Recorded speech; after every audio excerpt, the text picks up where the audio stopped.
单击开灯，再次单击关灯，双击开接线板，再次双击关接线板。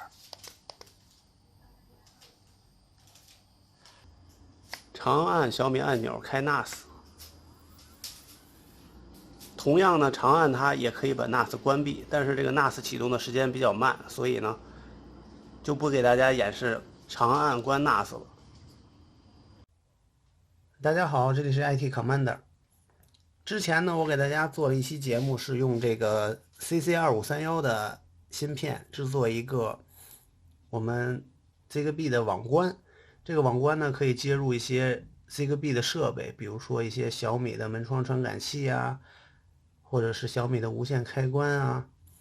等等一些 Zigbee 的设备，包括一些 Zigbee 的门锁都是可以的。然后我一直没给大家制作接入的教程。那么我今天呢，买了一个米家的无线开关，这个开关呢是 Zigbee 的。这个开关是怎么用呢？它是一个小按钮，我们可以设置单击、双击、三击、长按的一些场景，然后呢，把它接入到我们的智能家居环境之后呢，你就可以设置单击、双击分别都执行什么任务，甚至可以执行联动。然后我们通过我们自制的那个网关呢，可以接入到 Home Assistant， 实现更多的场景联动。那我现在呢，我们就把它拆开看一下。一颗纽扣电池它可以用，据说可以用1到2年，真的Zigbee这个协议真的是很省电。我们看一下啊，Zigbee，然后电池是 CR2032的，米家无线开关很便宜，30多块钱。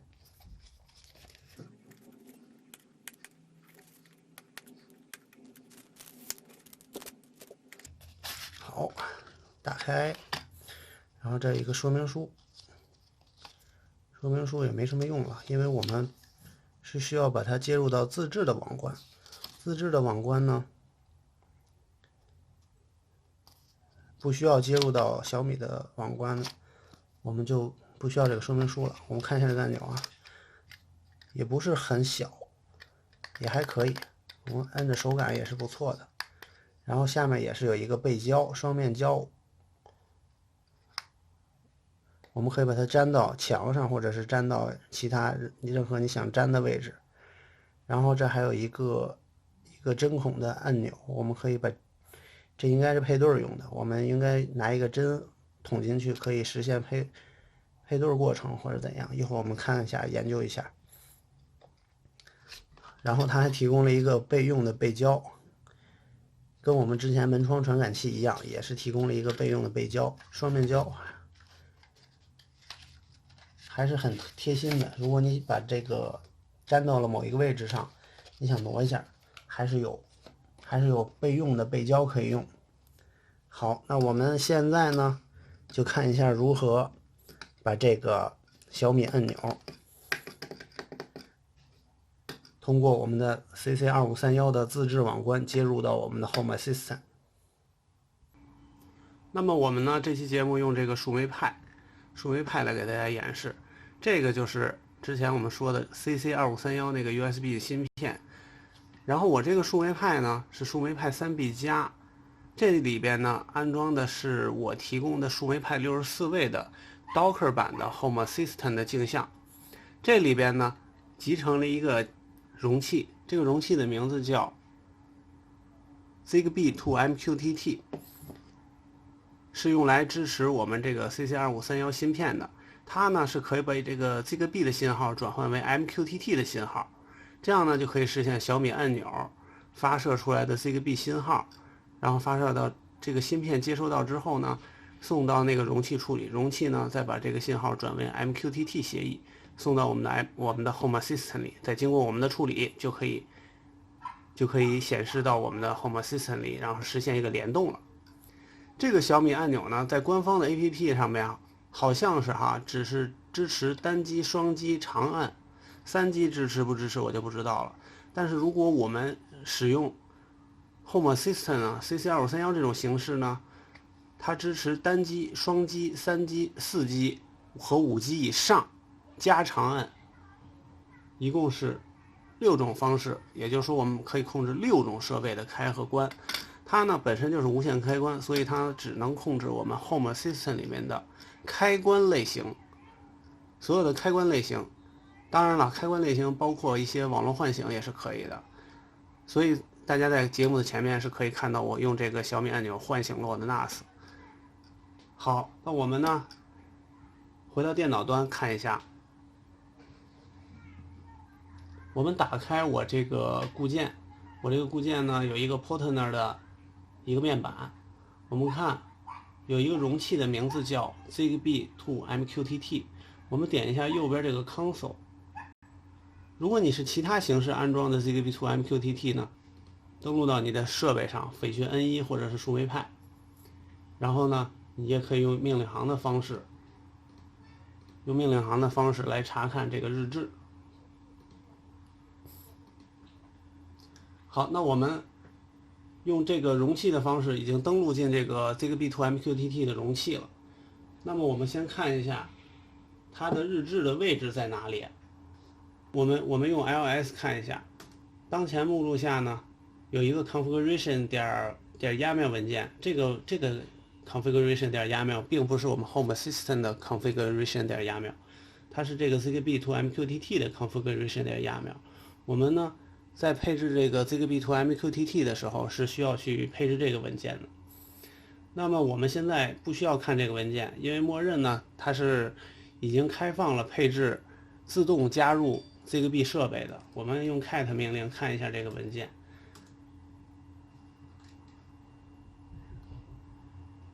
大家看，我们有一个 permit join 这一句冒号等于 true， 证明呢我们的自动加入是打开的。也就是说，如果有这个 Zigbee 的设备请求配网加入的时候，我们这个 CC253会自动加入的。然后下面呢，这个 Zigbee to MQTT 的 MQTT 服务器配置在这里，我呢把它指向到本机，因为呢我的固件里也同时集成了 MQTT 的服务器。下面这一句呢，就是我们 CC253上有一个灯，非常的亮。如果呢我们加了这个 disable LED 冒号 true 呢，会默认的把这个灯关掉。这样的话呢，不会比如说晚上会很刺眼。然后这个端口号呢就是 CC2531的串口号。一般呢这些配置都是不需要动的。那么我们看，我们 CD 到 data 目录下有一个日志文件夹叫 log， 大家看只有一个目录了，那我们就看一下日志。我们用 tal-f 然后 log.txt 打开这个日志文件，然后我们看第一行 coordinator format version， 如果它有这一行的话，证明呢它识别出串口上你这个设备了。如果没有的话呢，你串口上可能就是没有被它识别出来。然后下面这是0个设备已经加入，然后 permit 允许加入已经设置为 true， 也就是说现在是允许加入，允许设备加入。然后这一句也是啊 connected to MQTT 服务器，然后 MQTT 的一些 topic 发布的话题都在这里给大家显示出来了。然后我们现在呢拿起我们的小米按钮，再找一个取卡针，我们一般都会有这个取卡针。小米按钮下面呢会有一个像 SIM 卡那种小孔一样的东西，在这个位置，我们呢用取卡针，捅这个小米按钮里面，会有一个像一个开关似的东西，然后我们呢按住持续个5秒钟、10秒钟左右，然后这个小米按钮呢就会发出配对的信号给我们的 CC2531。大家看，现在已经来了，现在已经配对成功了。我们看电脑里面已经有很多消息了，这就我给大家看一下哪一句是真正的配对。我们看这一句就应该是配对成功的消息。这一对是因为我这个小米按钮之前配对过，所以这一对是离开网络的消息。然后呢，它又有一个加入的消息，在这儿 Zigbee to MQTT Bridge Log。这个乔的日志呢说配对 message 配对成功，然后 friendly name 就是它的名称是这个代码。每个设备呢都会有自己的一个唯一的代码，这个代码呢将会作为 MQTT 的一个主题出现，并且呢在这个主题下呢会显示这个小米按钮的电量和电压还有信号强度，大家看都会在这里显示出来。当我们摁下这个小米按钮的时候呢，刚才我已经误触了一下，然后这一条 MQTT 的消息呢就是我们大家看最后一条 click 冒号 single， 就是我刚才单击了一下，然后 MQTT 就会收到一条单击的消息，然后这一条是我们已经成功的配对之后，这后边呢也都是一些配对成功的消息，然后它会显示出我们现在这个小米按钮的型号是什么，然后 Wonder 厂商是小米，然后描述是米家无线开关，当然都是英文的。然后这一句代表 support 冒号 true， 就是我们 Zigbee to MQTT 这个固件默认是支持这个设备的，不需要额外的配置。如果你是其他的 Zigbee 设备，是一些非官方的或者是一些比较偏门的一些 MQTT 呢，它会显示 support 不支持啊，或者怎样一些其他的，我们需要一些其他的办法让它支持到我们的 Zigbee to MQTT， 然后接入到我们的 Home Assistant。好，那我们摁一下单击试一下，我们看电脑这端，单击一下，然后出一个 single， 双击一下，出一个 double， 三击一下，三击是 triple， 四击。哦 ，sorry， 还是三击，4下，然后5下，5下是 money。其实5下以上呢，你就这样随便摁；5下以上呢，它全是 money，click money。然后我们长摁，它会检测到一个 long，click long，click long， 它还会多给我们带一个参数，这个参数呢就是 duration 呢就是我们持续按了这个按钮多少秒。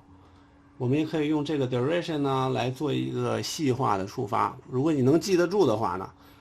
你甚至可以用这个 duration 来定义长按多少秒去控制什么开关，但是我想大家不会这么做了。好，那么我们怎么把它配置到我们的 Home Assistant 里边呢？下面呢，大家可以参考我的博客，我的博客里边发布了一篇文章，叫小米无线开关接入 Home Assistant， 无需小米网关。这里面呢详细的介绍了一下如何配置。我们呢只需要在 Home Assistant 里面配置3个传感器，这3个传感器呢，一个是显示电量，一个是显示信号强度，再一个呢就是接收小米按钮传来的单击和双击的状态。然后配好了3个传感器之后，我们重启一下 Home Assistant， 再为每一种触发条件做一个自动化。比如说你在单击的时候自动化执行什么，双击的时候自动化执行什么。然后我现在呢这个位置是给大家举了一个3击的自动化的例子，我现在就带大家来做一下哈。我们把这个代码全都复制到剪切板，回到 Configurator， 然后我们找到 Sensor，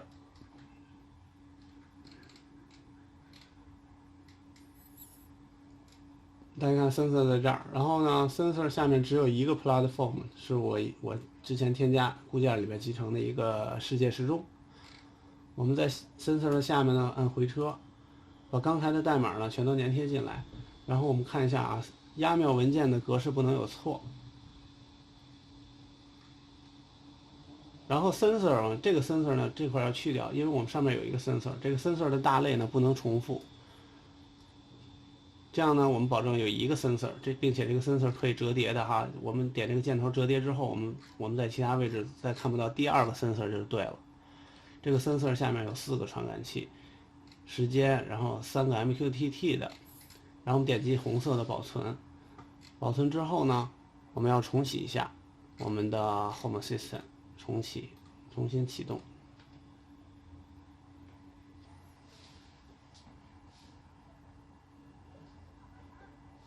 好了，现在呢，大家看这个 Home Assistant 已经重启完毕了。并且呢，右上角这边多了3个传感器。如果你没有配置过这个界面呢，这些传感器是会自动出来的。如果你配置过这个界面呢，需要你手动的去把这个传感器添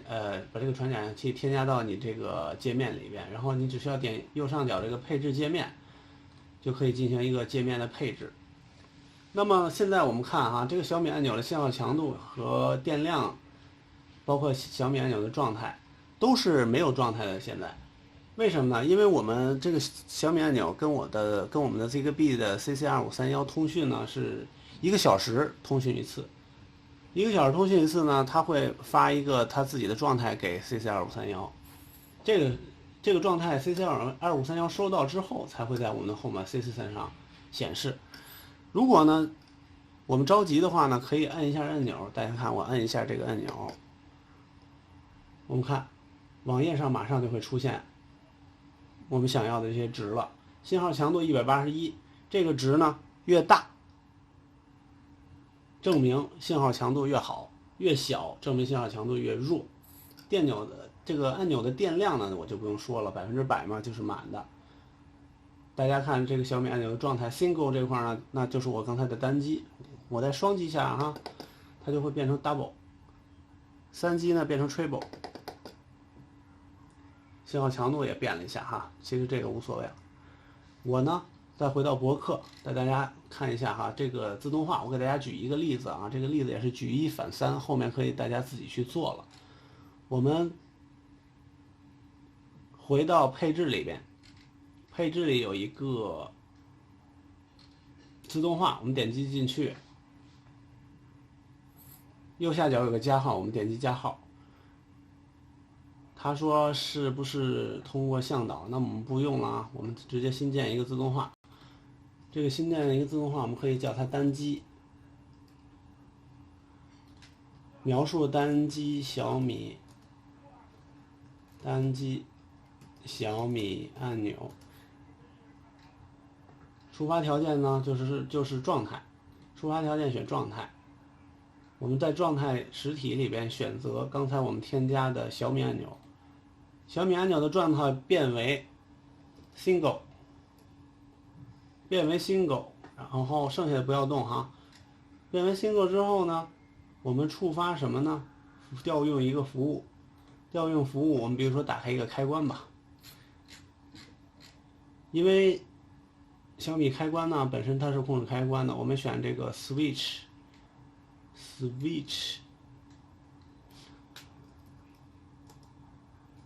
糟了，我这里没有开关。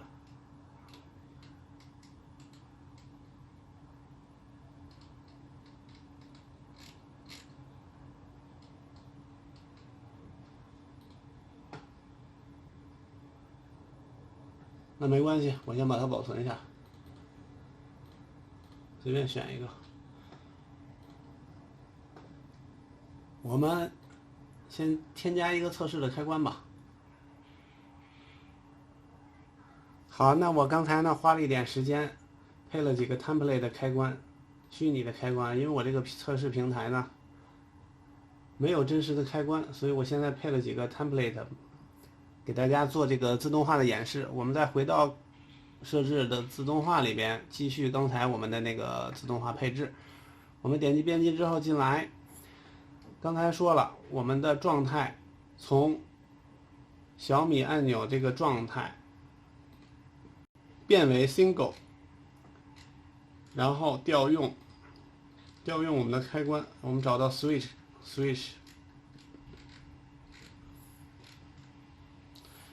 有 switch 了，刚才没有，是因为我一个开关都没有添加。然后我们点这个 switch 点 toggle 我不会念这个单词。然后我们选到这个之后呢，底下就是选我们对应的开关了。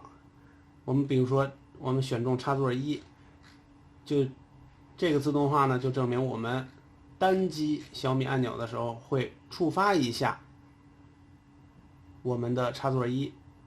这个触发呢是关还是开呢？这个服务很有意思啊，就是如果你单击，如果你触发了它这个服务的时候呢，它现在是开着的，那么你触发它就是关；如果现在是关着的，你触发它就是开。所以呢，这个我们就要选这个服务。选完这个服务之后呢，我们还要再添加一个动作。这一步呢比较重要，因为呢小米开关，如果它的状态一直停在这个 single 上面，你再摁 single， 它不会认为是变化。不会认为变化呢，也就是说你可能只能用它开电视，不能关上了。除非呢你再双击一下，让它变成双击的状态，再回到单击，它才自动化才会认为又变回为 single， 才会调用这个自动化。那么我们回到我的网站看，我的网站上面呢，下面有一个这个 topic 这块儿。这个 topic 呢，就是替换为你自己设备的 ID 啊。刚才